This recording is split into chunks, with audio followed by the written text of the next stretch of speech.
ಅಯೋಧ್ಯಕ್ಕೆ ಹೋಗ್ತಾ ಇದ್ದೀವಿ. ಸೊ 2024ನ ಒಂದು ಸ್ವಲ್ಪ ಫ್ರೆಶ್ಶಾಗಿ ಸ್ಟಾರ್ಟ್ ಮಾಡೋಣ ಅಂತಂದು ಈ ಬುಕ್ಕಿಂಗ್ ಮಾಡಿದ್ದೀನಿ. ಏನು ಮಾಡೋದು, ಬೆಳಗ್ಗೆ 10:30 ಫ್ಲೈಟು.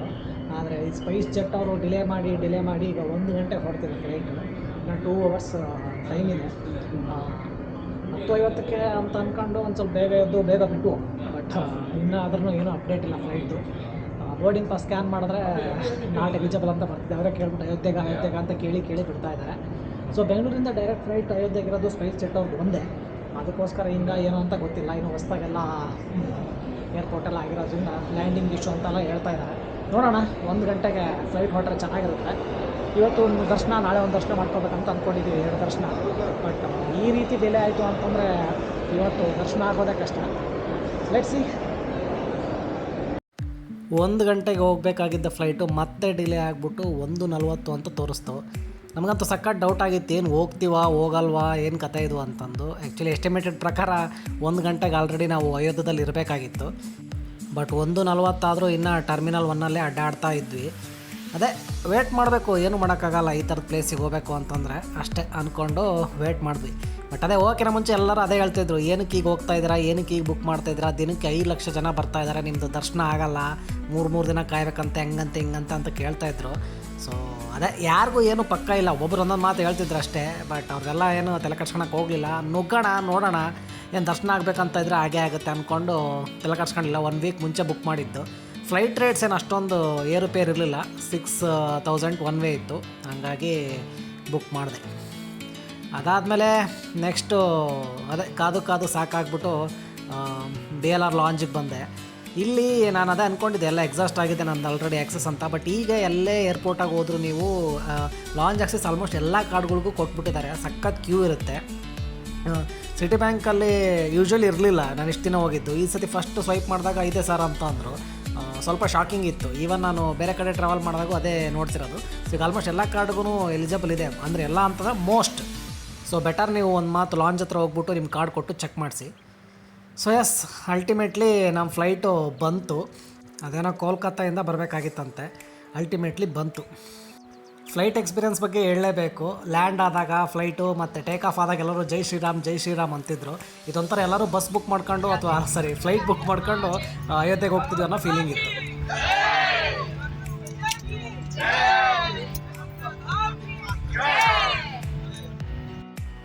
ಲ್ಯಾಂಡ್ ಆದಾಗ 4:15 ಆಗಿತ್ತು. Almost 2.5 to 3 hours ತೊಗೊತಾರೆ. ಇದು ಅಯೋಧ್ಯೆ ಏರ್ಪೋರ್ಟು. ತುಂಬ ಚಿಕ್ಕ ಏರ್ಪೋರ್ಟು, ಜಾಸ್ತಿ ಏನಿಲ್ಲ. ಇಲ್ಲಿ ಏನಂತಂದರೆ ಫ್ಲೈಟ್ ಬಂದು ಮುಂದೆ ನಿಂತಿದೆ, ಅಲ್ಲಿಂದ ಅಲ್ಲಿಗೆ ಆರಾಮಾಗಿ ನಡ್ಕೊಂಡೇ ಹೋಗ್ಬಿಡ್ಬೋದು, ಅಷ್ಟು ಚಿಕ್ಕದಿದೆ. ಬಟ್ ಆದ್ರೂ ಬಿಡಲ್ಲ, ಏನೋ ಬಸ್ ಬಂದು ಕರ್ಕೊಂಡು ಹೋಗುತ್ತೆ ಅಂತ ವೇಟ್ ಮಾಡಿ ಅಂತಂದರು. ಸೊ ಹಂಗಾಗಿ ವೇಟ್ ಮಾಡ್ತಾಯಿದ್ವಿ. ಸೊ ಹೊಸ್ದಾಗಿ ಆಗಿರೋದು, ಇನ್ನೂ ಯಾವುದು ಫೆಸಿಲಿಟಿ ಏನಂದರೆ ತುಂಬ ಕ್ಲೀನಾಗಿಲ್ಲ, ಇನ್ನೂ ಎಲ್ಲ ರೆಡಿ ಮಾಡ್ತಾ ಇದ್ದಾರೆ. ಬಟ್ ಸಖತ್ ದೊಡ್ಡ ಜಾಗ, ನೀವು ನೋಡ್ತಾ ಇರ್ಬೋದು ಸುತ್ತಲೂ ಸಿಕ್ಕಾಪಟ್ಟೆ ದೊಡ್ಡದಿದೆ. ಬಟ್ ಅದೇ ಗೊತ್ತಿಲ್ಲಪ್ಪ, ಅದು ಮೇನ್ ಟರ್ಮಿನಲ್ನ ಏನಕ್ಕೆ ಅಷ್ಟು ಚಿಕ್ಕದು ಮಾಡಿದ್ದಾರೆ ಅಂತಂದು. ಇನ್ನೂ ಆರಾಮಾಗಿ ದೊಡ್ಡದು ಮಾಡ್ಬೋದಿತ್ತು. ಬೆಂಗಳೂರಿಂದ ಸ್ಪೈಸ್ ಜೆಟ್ ಮಾತ್ರ ಅಲ್ಲ, ತುಂಬ ಇಂಡಿಗೋ ಮತ್ತು ಬೇರೆ ಫ್ಲೈಟ್ಸ್ ಎಲ್ಲ ಇದ್ದಾವೆ. ಬಟ್ ಅವೆಲ್ಲ ಕನೆಕ್ಟಿಂಗ್ ಫ್ಲೈಟ್, ನಿಮಗೆ ಡೆಲ್ಲಿಗೆ ಅಥವಾ ಬೇರೆ ಕಡೆ ಹೋಗ್ಬಿಟ್ಟು ಟ್ರಾನ್ಸ್ಫರ್ ಇರುತ್ತೆ. ಬಟ್ ನಾವು ಹೋಗಿದ್ದು ಸ್ಪೈಸ್ ಜೆಟ್ ಅವ್ರದ್ದು first direct flight from Bangalore to Ayodhya. So ಅದು ಹೇಳಿದ್ರು, ಅನೌನ್ಸ್ ಮಾಡಿದ್ರು ಫ್ಲೈಟಲ್ಲಿ. ಸೊ ಅದೊಂಥರ ಖುಷಿ, ಫಸ್ಟ್ ಫ್ಲೈಟಲ್ಲಿ ಹೋದ್ವಿ ಅನ್ನೋದು.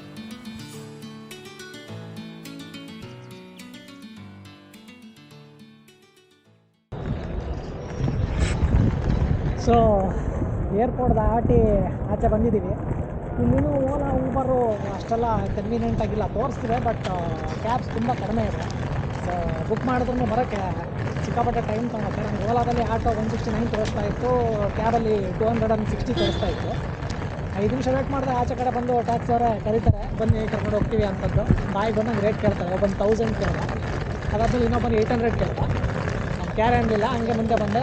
ಇನ್ನೊಬ್ಬನು 400 ಡೀಲ್ ಮಾಡ್ತಾಯಿದ್ದ. ಹಂಗೆ ಚೌಕಾಸಿ ಮಾಡಿಬಿಟ್ಟು 300 ರೂಪಾಯಿ ಡೀಲ್ಗೆ ಒಪ್ಕೊಂಡಿದ್ದೀವಿ. ಕರ್ಕೊಂಡು ಹೋಗ್ತಾ ಇದ್ದಾರೆ ಆಟೋದಲ್ಲಿ. ಡೈರೆಕ್ಟು ಹೋಟ್ಲ್ ಹತ್ರ ಬಿಡ್ತೀನಿ ಅಂತ ಹೇಳಿದ್ದಾರೆ, ನೋಡೋಣ. ಸೊ ಹಂಗೆ ಇನ್ನೂ ಡೆವಲಪ್ ಆಗಿಲ್ವಲ್ಲ, ಸೊ ಹಂಗಾಗಿ ಎಲ್ಲ ಫೆಸಿಲಿಟಿ ಎಲ್ಲ ಕಂಪ್ಲೀಟ್ ನೀಟ್ ಇಲ್ಲ, ನೀವೇ ಹುಡ್ಕೋಬೇಕು. ಬಟ್ ಏರ್ಪೋರ್ಟ್ ತುಂಬ ಚಿಕ್ಕದು, ನೀವು ಇಲ್ಲಿಂದ ನೋಡ್ಬೋದು. ಬರೀ 2 ಏನೋ ಬ್ಯಾಗೇಜ್ ಕಲೆಕ್ಟರ್ ಇದೆ, ಅದಾದಮೇಲೆ 2 ಗೇಟ್ಸ್ ಇದೆ ಅಷ್ಟೇ. ಕಮ್ಮಿ ಇರಲ್ಲ ಅಂತ ಅನ್ಕೊತೀನಿ.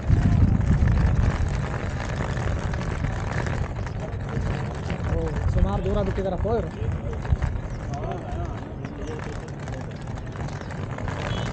ಏರ್ಪೋರ್ಟ್ ನೋಡೋಣ ಹೋಗೋಣ. ಈಗ ಟೈಮ್ ಬಂದುಬಿಟ್ಟು 4:45 ಆಗಿದೆ.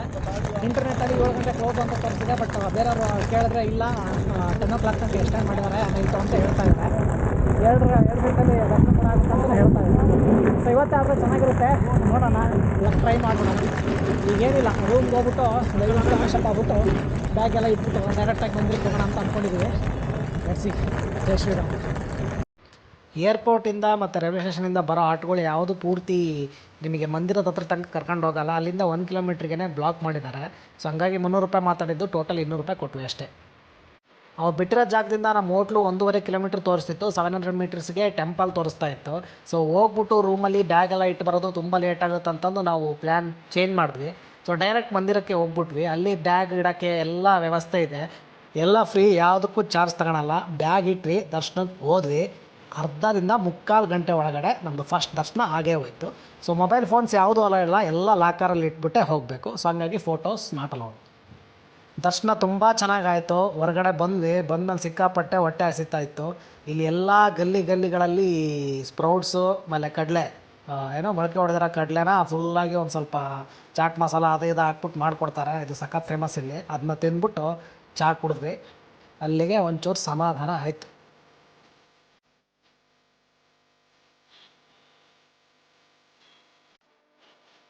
ಚಹಾ ಎಲ್ಲ ಇಲ್ಲಿ UPಯಲ್ಲಿ, ನಾರ್ತ್ ಇಂಡಿಯಾದಲ್ಲಿ ಇದೇ ಥರದ ಕಪ್ಸಲ್ಲೇ ಕೊಡೋದು. ಸಖತ್ತಾಗಿರುತ್ತೆ.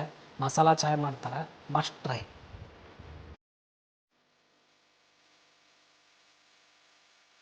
ಹಾಯ್, ಹಲೋ, ನಮಸ್ಕಾರ. ಡೇ 2ನ ಈಗ ಸ್ಟಾರ್ಟ್ ಮಾಡಿದ್ದೀವಿ. ಈಗ ಮತ್ತೆ ನೀವು ನೋಡ್ತಾ ಇರಬಹುದು, ರಾಮ ಮಂದಿರ ಒಳಗೆ ಬಂದಿದ್ದೀನಿ. ಸೊ ಏನಪ್ಪ ಅಂತಂದರೆ, ಈಗ ಪ್ರಾಣ ಪ್ರತಿಷ್ಠಾಪನೆ ದಿನ ಏನು ಬಿಡ್ತಾ ಇದ್ದಲ್ಲ, ಅಲ್ಲಿ ತನಕ ಕ್ಯಾಮ್ರಾಸ್ ಎಲ್ಲ ಅಲೋ ಇಲ್ಲ. ಆ್ಯಕ್ಚುಲಾಗಿ ಮುಂದೆ ಏನು ಕ್ರೇನ್ ಕಾಣ್ತಾ ಇದ್ದಿಲ್ಲ ದೊಡ್ಡದು, ಸೊ ಅಲ್ಲಿರೋದು ಆ್ಯಕ್ಚುಲಾಗಿ ರಾಮ ಮಂದಿರ. ಬಟ್ ಇಲ್ಲಿಂದ ಎಂಟ್ರಿ ಹಿಂಗೆ ಹೋಗ್ಬಿಟ್ಟು ಅಲ್ಲಿ ಲಾಕರ್ ಇದೆ, ಲಾಕರೆಲ್ಲ ಇಟ್ಬಿಟ್ಟು ನಮ್ಮ ಮೊಬೈಲು ಲಗೇಜ್ನೆಲ್ಲ ಇಟ್ಬಿಟ್ಟು ಆಮೇಲೆ ಸುತ್ತರ್ಕೊಂಡು ಹಂಗೆ ಕಳಿಸ್ತಾರೆ. ಸೊ ಹಂಗಾಗಿ ಲಾಕರ್ ಇಲ್ಲಿ ತನಕ ಮಾತ್ರನೇ ಇಲ್ಲೇ ಇರೋದ್ರಿಂದ ನಮಗೆ ಇದಕ್ಕಿಂತ ಜಾಸ್ತಿ ಮೊಬೈಲ್ ಅಲೋ ಇಲ್ಲ. ಸೊ ಅದೇ, ಸೊ ರಾಮ ಮಂದಿರ ಏನಿದೆಯಲ್ಲ, ಅಲ್ಲಿ ಹೋಗ್ಬಿಟ್ಟು ನಿಂತ್ಕೊಂಡು ಫೋಟೋ ಎಲ್ಲ ತೆಗ್ಸ್ಕೊಳಕ್ಕಾಗಲ್ಲ. ಏನಕ್ಕೆ ಅಂತಂದರೆ ಇಲ್ಲೇ ನಮಗೆ ಕಟ್ ಮಾಡಿ ಮೊಬೈಲ್ ಫೋನ್ಸ್ನೆಲ್ಲ ಇಲ್ಲೇ ಇಡೋದ್ರಿಂದ ಅಲ್ಲಿ ಹೋಗ್ಬಿಟ್ಟು ಫೋಟೋ ತೆಗ್ಸ್ಕೊಳಕ್ಕಾಗಲ್ಲ. शुभम गुप्ता, अगर जहाँ कहीं पे भी है प्लीज शूज लॉकर पे आ जाए. ಸಖತ್ ಚಳಿ ಇದೆ ಮಾತ್ರ, 9 ಡಿಗ್ರಿ ಸೆಲ್ಸಿಯಸ್ ಇದೆ. ನೀವು ನೋಡ್ತಾ ಇರ್ಬೋದು, ಎಲ್ಲರೂ ಟೋಪಿ ಹಾಕೊಂಡು ಬಂದಿದ್ದಾರೆ. ಸಿಕ್ಕಾಪಟ್ಟೆ ಚಳಿ ಇದೆ. ನಿನ್ನೆ ಒಂದು ದರ್ಶನ ಮಾಡಿದ್ವಿ, 1 ಅವರಲ್ಲಿ ದರ್ಶನ ಆಗುತ್ತೆ ಅಷ್ಟೇ. ಎಲ್ಲರೂ ಹೇಳ್ತಿದ್ರು, ಅಯ್ಯೋ ಈಗ ತುಂಬ ರಶ್ ಇರುತ್ತೆ, ದಿನಕ್ಕೆ 5 ಲಕ್ಷ ಜನ ಬರ್ತಿದ್ದಾರೆ ಅಂತೆಲ್ಲ ಹೇಳಿದರು. ಬಟ್ ಜನ ಬರ್ತಿರೋದು ಹೌದು, ಬಟ್ ತಿರುಪತಿಯಲ್ಲಿ ಹೆಂಗೆ ಮಾಡಿದಾರಲ್ಲ ಫುಲ್ ಕೂಡ ಹಾಕ್ಬಿಟ್ಟು ಆ ಥರ ಎಲ್ಲ ಇಲ್ಲ ಇಲ್ಲಿ. ಸೊ ಲಂಪ್ಸಮ್ಮಾಗಿ ಬಿಡೋದ್ರಿಂದ ನಮಗೆ ಒಂದು 50 ಮೀಟರ್ಸ್ ಮುಂದೆನೇ ನಮಗೆ ದೇವ್ರು ಕಂಡು ಬಿಡುತ್ತೆ. ಹಂಗಾಗಿ ಎಷ್ಟೇ ಜನ ಬಂದ್ರೂ ನೀಟಾಗಿ ದರ್ಶನ ಆಗುತ್ತೆ. 1 ಅವರ್ ಮ್ಯಾಕ್ಸಿಮಮ್ 1.5 ಅವರಲ್ಲಿ ದರ್ಶನ ಆಗೋಗುತ್ತೆ. ಸೊ ಆರಾಮಾಗಿ ಬರ್ಬೋದು, ಏನು ಪ್ರಾಬ್ಲಮ್ ಇಲ್ಲ. ಉಳ್ಕೊಳಕ್ಕೂ ಅಷ್ಟೇ ತುಂಬ ವ್ಯವಸ್ಥೆಗಳಿದೆ ಇಲ್ಲಿ. ನೀವು ಲಾಡ್ಜೇ ಬುಕ್ ಮಾಡ್ಬೇಕಂತಲೂ ಇಲ್ಲ, ಬಟ್ ಚಳಿಗೆ ನಿಮಗೆ ಅಲ್ಲಿ ಇಲ್ಲಿ ಇರೋಕ್ಕಾಗಲ್ಲ, ಹಂಗಾಗಿ ನೀವು ಲಾಡ್ಜ್ ಬುಕ್ ಮಾಡ್ಬೇಕಷ್ಟೇ. ಸೊ ಹೋಗೋಣ, ಇನ್ನೊಂದು ಸತಿ ದರ್ಶನ ಮಾಡ್ಕೊಳ್ಳೋಣ. ನಿನ್ನೆ ಒಂದು ಸತಿ ದರ್ಶನ ಆಗಿದೆ, ಸೊ ಈಗ ಇನ್ನೊಂದು ಸತಿ ದರ್ಶನ ಮಾಡ್ಕೊಂಬಿಟ್ಟು ಬೇರೆ ಪ್ಲೇಸ್ಗಳು ನೋಡೋಣ ಅಂತ ಅಂದ್ಕೊಂಡಿದ್ದೀವಿ.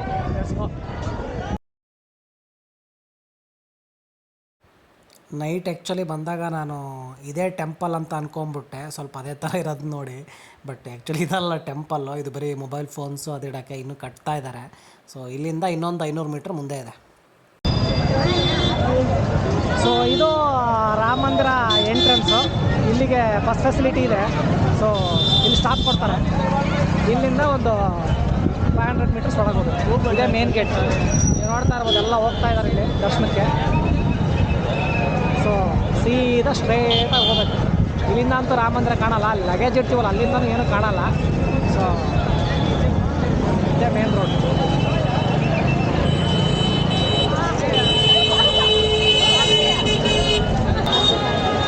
ನೋಡ್ತಾ ಇರ್ಬೋದು, ಯಾವಾಗಲೂ ಹಿಂಗೆ ಇರುತ್ತೆ ಇಲ್ಲಿ. ಬೆಳಗ್ಗೆ 7 ಗಂಟೆಯಿಂದ ರಾತ್ರಿ 10 ಗಂಟೆವರೆಗೂ ಹಿಂಗೆ ಇರುತ್ತಂತೆ. ಜನ ಬರ್ತಾನೆ ಇರ್ತಾರೆ. ಬಟ್ ಎಷ್ಟು ಜನ ಬಂದ್ರೂ ಹಬ್ಬ ಅಂದರೆ ಅರ್ಧ ಗಂಟೆಯಿಂದ 1 ಅವರ್ ಒಳಗಡೆ ದರ್ಶನ ಆಗುತ್ತೆ. ಎಲ್ಲರೂ ಹೇಳ್ತಾರೆ ನಿಮಗೆ ಅಷ್ಟು ಲೇಟ್ ಆಗುತ್ತೆ, ಇಷ್ಟು ಲೇಟ್ ಆಗುತ್ತೆ ಅಂತ. ಎಲ್ಲೇನೇ ಕರ್ಸೋಣಕ್ಕೆ ಹೋಗಬೇಡಿ, ಆರಾಮಾಗಿ ದರ್ಶನ ಆಗುತ್ತೆ, ಆರಾಮಾಗಿ ಬರ್ಬೋದು. ಬೆಂಗಳೂರಿಂದ ಡೈರೆಕ್ಟ್ ಫ್ಲೈಟ್ ಇದೆ, ಸ್ಪೈಸ್ ಜೆಟ್. ಬೆಳಗ್ಗೆ 10:50 ಬಿಡ್ತಾರೆ. 2.5 hour ಜರ್ನಿ ಬರ್ಬೋದು. ಬಂದು one way 6,000, up and down 12,000 ಆಗುತ್ತೆ. ಬಂದು ಇಲ್ಲಿಂದ ವಾರಣಾಸಿಗೆ ಹೋಗಿ ವಾರಣಾಸಿಗೂ ಮತ್ತು ಅಯೋಧ್ಯೆ ಎರಡು ಸ್ಟಾಪ್ ಮಾಡಿ ಒಂದೇ ಟ್ರಿಪ್ಪಲ್ಲಿ ಎರಡು ಮುಗಿಸ್ಕೋಬೋದು.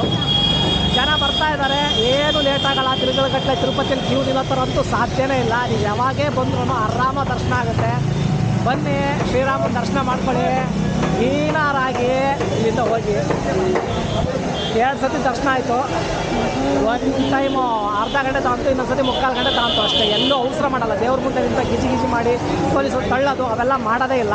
ನೀಟಾಗಿ ನೋಡ್ಲಿಕ್ಕೆ ಬಿಡ್ತಾರೆ. ಅದೊಂದು ತುಂಬ ಖುಷಿಯಾಗುತ್ತೆ ಅಷ್ಟು ದೂರದಿಂದ ಬಂದಿರೋದಕ್ಕೂ. ಆಮೇಲೆ ಈ ರೋಡಲ್ಲಿ ನೀವು ನೋಡ್ತಾ ಇರ್ಬೋದು, ಎಲ್ಲ ಬೋರ್ಡ್ಗಳು ಕೂಡ ಸೇಮ್ ಒಂದೇ ರೀತಿ ಇದೆ. ಪ್ರಾಣ ಪ್ರತಿಷ್ಠಾಪನೆ ದಿನ ಈ ರೋಡಲ್ಲಿ ಫುಲ್ ಜಿಗಿ ಅಂತ ಇತ್ತು. ಈಗಲೂ ಅದೇ ಥರ ಅಂತ ಇದೆ. ನೀವು ಬೋರ್ಡ್ ನೋಡ್ತಾ ಇರ್ಬೋದು. ಎಲ್ಲ ಬೋರ್ಡ್ಗಳನ್ನು, ಎಲ್ಲ ಅಂಗಡಿಗಳು ಒಂದು ಏನಂತಾರೆ ಸ್ಟೈಲ್ ಆಗಿರ್ಬೋದು, ಆಮೇಲೆ ಅದು ಆರ್ಕಿಟೆಕ್ಚರ್ ಆಗಿರ್ಬೋದು, ಆ ಡಿಸೈನಿಂಗ್ ಆಗಿರ್ಬೋದು, ಬೋರ್ಡ್ಗಳಾಗಿರ್ಬೋದು ಒಂದೇ ರೀತಿ ಮಾಡಿದ್ದಾರೆ. ಅದೊಂದು ಚೆನ್ನಾಗಿದೆ ಒಂಥರ. ಸೊ ನೀವು ಈ ಬೋರ್ಡ್ಗಳು ನೋಡಿದರೆ ಪಕ್ಕ ಅನಿಸುತ್ತೆ, ಓಕೆ ನಾನು ಈಗ ಪ್ರಾಪರ್ ಅಯೋಧ್ಯದಲ್ಲಿದ್ದೀನಿಯಪ್ಪ ಅಂತ ಅನಿಸುತ್ತೆ. ಆ ಥರ ಈ ಬೋರ್ಡ್ಗಳೆಲ್ಲ ಮಾಡಿದ್ದಾರೆ. ಸಖತ್ ಫೀಲಿಂಗರು. ಈ ಜನಗಳು ನೋಡಿದ್ರೆ ತುಂಬ ಖುಷಿಯಾಗುತ್ತೆ. ಜೈ ಶ್ರೀರಾಮ್ ಬಿಟ್ಟರೆ ಬೇರೆ ಏನು ಬರೋಲ್ಲ ಅವ್ರ ಬಾಯಲ್ಲಿಗೆ. ಸೂಪರ್ ಪ್ಲೇಸ್ ಅಂತ ಹೇಳ್ಬೋದು. ನಾವು ನೆಕ್ಸ್ಟ್ ಹೋಗಿದ್ದ ಪ್ಲೇಸ್ ಬಂದುಬಿಟ್ಟು ಹನುಮಾನ್ ಗಡಿ ಅಂತ. ಎಲ್ಲರೂ ಹೇಳೋದೇನು ಅಂತಂದರೆ ಫಸ್ಟು ಹನುಮಾನನ ದರ್ಶನ ಮಾಡ್ಕೊಂಡು ಆಮೇಲೆ ರಾಮನ ದರ್ಶನ ಮಾಡಬೇಕು ಅಂತ. ಬಟ್ ಅದು ನನಗೆ ಗೊತ್ತಿರಲಿಲ್ಲ. ಹಂಗಾಗಿ ಫಸ್ಟು ರಾಮನ ದರ್ಶನ ಮಾಡ್ಕೊಂಬಿಟ್ಟು ಆಮೇಲೆ ಇದಕ್ಕೆ ಬಂದ್ವಿ. ಸಿಕ್ಕಾಪಟ್ಟೆ ಕ್ಯೂ ಇತ್ತು. ಏನಕ್ಕೆ ಅಂತಂದರೆ ಅವತ್ತು ಶನಿವಾರ ಬೇರೆ. ಇದು ನಿಮಗೆ ಹಿಂದೆ ಹೋಗಿ ನಿಂತ್ಕೊಂಡ್ರೆ ತುಂಬ ಲೇಟ್ ಆಯಿತು ಅಂತ ಗೊತ್ತಾಯಿತು. ಸೊ ಅಲ್ಲೇ ಪೊಲೀಸರಿದ್ರು, ಹೇಳ್ಬಿಟ್ಟು ಲೇಟ್ ಆಗುತ್ತೆ ಅಂತಂದು ಮಧ್ಯಕ್ಕೆ ಜಾಯ್ನ್ ಆದವು. ಇಲ್ಲಿ ಬ್ಯಾಗು, ಮೊಬೈಲು ಎಲ್ಲ ತೊಗೊಂಡೋಗ್ಬೋದು. ಯಾವುದನ್ನು ಲಾಕರಲ್ಲಿ ಇಡಬೇಕು ಅನ್ನೋ ಯಾವುದೇ ರೆಸ್ಟ್ರಿಕ್ಷನ್ಸ್ ಇಲ್ಲ. ಸೊ ನೀಲೇ ಮುಂದೆ ಏನು ಕಾಣ್ತಿದೆಯಲ್ಲ, ಇದೇ ಟೆಂಪಲ್ಲು. ಸ್ವಲ್ಪ ಹತ್ತಬೇಕು, ಸ್ವಲ್ಪ ಮೆಟ್ಲಿದೆ. ತಗೊಳುತ್ತೆ ಒಂದು ಅರ್ಧದಿಂದ 3/4 ಗಂಟೆ ತಗೊಳುತ್ತೆ ಇದ್ರ ದರ್ಶನ ಆಗೋಕ್ಕೆ.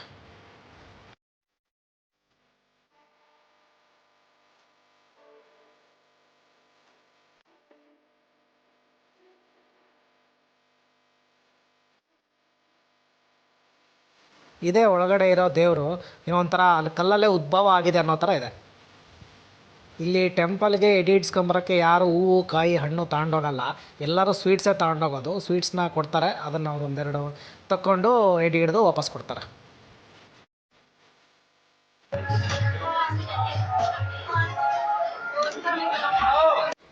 ಹನುಮಾನ್ ಗಡಿ ಮತ್ತು ರಾಮ ಮಂದಿರ ಎರಡು ಅಕ್ಕಪಕ್ಕನೇ ಇರೋದು. ವಾಕಬಲ್ ಡಿಸ್ಟೆನ್ಸು ಒಂದು 500 ಮೀಟ್ರ್ ಅಂತ ಹೇಳ್ಬೋದು.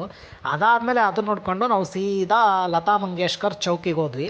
ಅದು ಕೂಡ ಅಷ್ಟೇ 1.5 ಕಿಲೋಮೀಟ್ರ್ ಆಗುತ್ತೆ. ಇದೇ ಮೇನ್ ರೋಡಲ್ಲೇ, ಮೇನ್ ರೋಡ್ ಡೆಡ್ ಎಂಡ್ ಹೋದ್ರೆ ನಮಗೆ ಲತಾ ಮಂಗೇಶ್ಕರ್ ಚೌಕ್ ಸಿಗುತ್ತೆ. ಸೊ ಇದು ಒಂಥರ ಮಜಾ. ನಾರ್ಮಲ್ ಆಟೋದಲ್ಲೇನು ಹೋಗೋದು ಅಂತಂದು ಏನಂತಾರೆ ಇದಕ್ಕೆ, ಜಟ್ಕಾ ಅಂತಾರೋ ಏನಂತಾರೋ ಗೊತ್ತಿಲ್ಲ, ಸೈಕಲ್ ಸವಾರಿ. ಸೊ ಇದರಲ್ಲಿ ಹೋದ್ವಿ. ಏನಲ್ಲ 50 ರೂಪಾಯಿ ತೊಗೊತಾರೆ ಅಷ್ಟೇ. ಪಾಪ ತುಂಬ ಕಷ್ಟಪಡ್ತಾರೆ. ನೋಡಿದ್ರೆ ಇದರಲ್ಲೆಲ್ಲ ಹೋಗಬೇಕು ಅಂತ ಅನಿಸುತ್ತೆ. ಸೊ ಅವ್ರಿಗೂ ದುಡಿಮೆ ಆಗುತ್ತೆ, ನಾವು ಅವ್ರಿಗೆ ಪುಷ್ ಕೊಟ್ಟಂಗೆ ಆಗುತ್ತೆ. ಸೊ ಈ ರೋಡ್ ಮಾತ್ರ ಸಖತ್ ಬ್ಯೂಟಿಫುಲ್ ರೋಡು. ತುಂಬ ಚೆನ್ನಾಗಿ ಮಾಡಿಬಿಟ್ಟಿದ್ದಾರೆ ಈ ರೋಡಲ್ಲಿ. ಈ ರೋಡಲ್ಲಿ ಅಕ್ಕಪಕ್ಕ ಅಲ್ಲಿ ಇಲ್ಲಿ ಪ್ರಸಾದ ಕೊಡ್ತಾನೆ ಇರ್ತಾರೆ. ಬೆಳಗ್ಗೆ ಹೊತ್ತು ಇವರು ಸಮೋಸ ತಿಂತಾರಪ್ಪ. ಈ ಹೋಟ್ಲುಗಳು ಇದ್ದಾವೆ, ಉಡುಪಿ ಹೋಟ್ಲಿದೆ ಅಲ್ಲಿ ಇಲ್ಲಿ ಅಂತಂದರು. ಬಟ್ ನಮಗೆ ಅದೆಲ್ಲೂ ಸಿಗಲೇ ಇಲ್ಲ, ಹುಡುಕಿದ್ವಿ.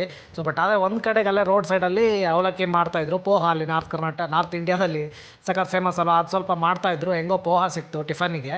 ಮತ್ತು ಅಲ್ಲೇ ಮಧ್ಯಾಹ್ನ ಹುಡ್ಕೊಂಡು ಬಂದ್ವಿ. ಅಲ್ಲೇ ಪೂರಿ ಬಾಜಿ ಮತ್ತು ರೈಸು ಮತ್ತು ದಾಲ್ ಕೊಟ್ಟರು ಹಂಗೆ. ಸೊ ನೀವು ಹೋಟ್ಲಲ್ಲಿ ಬೇಕಾದ್ರೂ ತಿನ್ಬೋದು, ಇಲ್ಲ ರೋಡ್ ಸೈಡ್ ಪ್ರಸಾದನ ಕೊಡ್ತಾ ಇರ್ತಾರೆ, ಯಾವ್ದು ಬೇಕಾದರೂ ತಿನ್ಬೋದು. ಟಿಫನ್ ಸ್ವಲ್ಪ ಇಶ್ಯೂ ಆಗುತ್ತೆ, ಬಟ್ ಊಟ ಎಲ್ಲ ಪರವಾಗಿಲ್ಲ. ಅನ್ನದಾಲಂತೂ ಎಲ್ಲ ಕಡೆ ಸಿಕ್ಕೇ ಸಿಗುತ್ತೆ.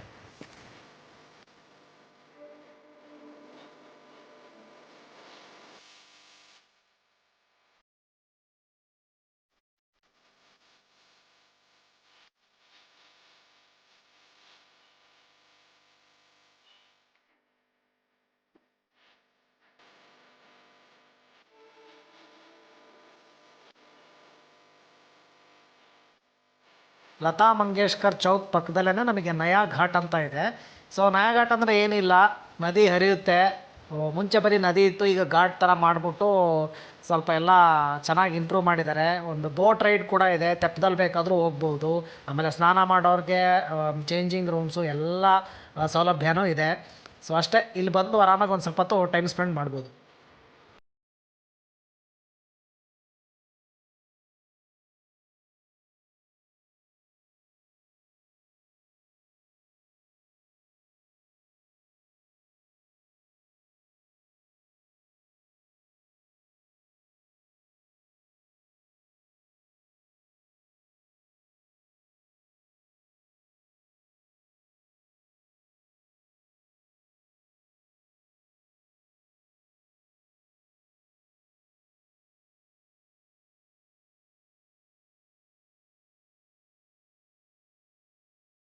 ಅದಾದಮೇಲೆ ನಾವು ಲಾಸ್ಟಲ್ಲಿ ಬಂದಿದ್ದ ಪ್ಲೇಸು ಅಂತಂದರೆ ಕನಕ ಭವನ. ಇದರೊಳಗಡೆ ಸೀತಾ ಮತ್ತು ರಾಮಂದು ಮೂರ್ತಿ ಇದೆ. ಸೊ ಹಿಸ್ಟ್ರಿ ಏನು ಹೇಳುತ್ತೆ ಅಂತಂದರೆ ಕೈಕೇಯಿ ಇದನ್ನು ಸೀತಾಮಾತೆಗೆ ಗಿಫ್ಟ್ ಮಾಡಿರೋದಂತೆ ರಾಮದು ಮತ್ತು ಸೀತೆದು ಮದುವೆ ಆದಾಗ. ಸೊ ಈ ಭವನ ಕಟ್ಟಿರೋದು ಬಂದುಬಿಟ್ಟು ವಿಕ್ರಮಾದಿತ್ಯ. ಇದೊಂಥರ ಪ್ಯಾಲೇಸ್ ಇದ್ದಂಗಿದೆ, ಸಖತ್ ಚೆನ್ನಾಗಿದೆ. ನೈಟ್ ಟೈಮ್ ಅಂದರೆ ನಿಮಗೆ ಕೂಲಾಗಿರುತ್ತೆ, ಒಳಗಡೆ ಕುಂತು ಒಂದು ಸ್ವಲ್ಪ ಆರಾಮಾಗಿ ಮೆಡಿಟೇಷನ್ ಮಾಡ್ಬೋದು, ಪೀಸಾಗಿದೆ. ಸೊ ಮಸ್ಟ್ ವಿಸಿಟ್ ಪ್ಲೇಸ್ ಅಂತ ಹೇಳ್ಬೋದು ಇನ್ನು.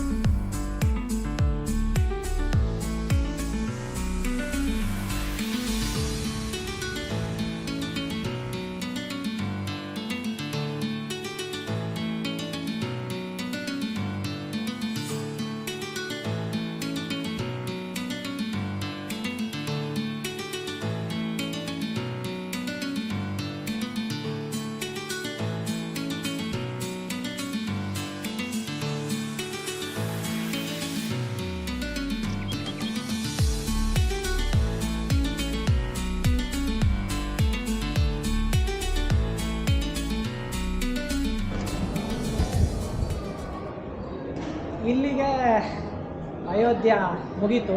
2 ದಿನ ಅಂದ್ಕೊಂಡಿದ್ದೆಲ್ಲ ಪ್ಲೇಸಸ್ಗಳನ್ನ ಕವರ್ ಮಾಡಿ ಆಯಿತು. ಸೊ ಈಗ ನೆಕ್ಸ್ಟ್ ಪ್ಲೇಸ್ ಬಂದುಬಿಟ್ಟು ವಾರಣಾಸಿ. ಅಲ್ಲಿ ಹೋಗ್ಬಿಟ್ಟು ಅಲ್ಲೂ ಸುಮಾರು ಪ್ಲೇಸಸ್ನ ಕವರ್ ಮಾಡಬೇಕಾಗಿದೆ. ವಾರಣಾಸಿಗೆ ಇದು ನನ್ನ ಸೆಕೆಂಡ್ ಟ್ರಿಪ್ಪು. ಸೊ ಅಯೋಧ್ಯೆಯಿಂದ ವಾರಣಾಸಿಗೆ ನನಗೆ ಸುಮಾರು ಟ್ರೈನ್ ಅವೈಲಬಿಲಿಟಿ ಇದೆ. 3 ಅವರ್ಸ್ ಜರ್ನಿ ಅಷ್ಟೇ. ಮುಂಚೆನೇ ಬುಕ್ ಮಾಡ್ಕೊಂಡಿದ್ದೆ. ಬೆಳಗ್ಗೆ 7:45ಕ್ಕೆ ಟ್ರೈನ್ ಇದೆ. ಇನ್ನೇನಿಲ್ಲ, ಹೋಗೋದು, ಮಲ್ಕೊಳ್ಳೋದು, ಈಗ ರೆಸ್ಟ್ ಮಾಡೋದು. ಬೆಳಗ್ಗೆ ಎದ್ಬಿಟ್ಟು ವಾರಣಾಸಿಗೆ ಹೋಗೋಣ. ಅಲ್ಲಿ ಎಷ್ಟೆಷ್ಟಾಗುತ್ತೋ ಅಷ್ಟೆಷ್ಟು ಕವರ್ ಮಾಡ್ಕೊಳ್ಳೋಣ. Okay, see you in Varanasi.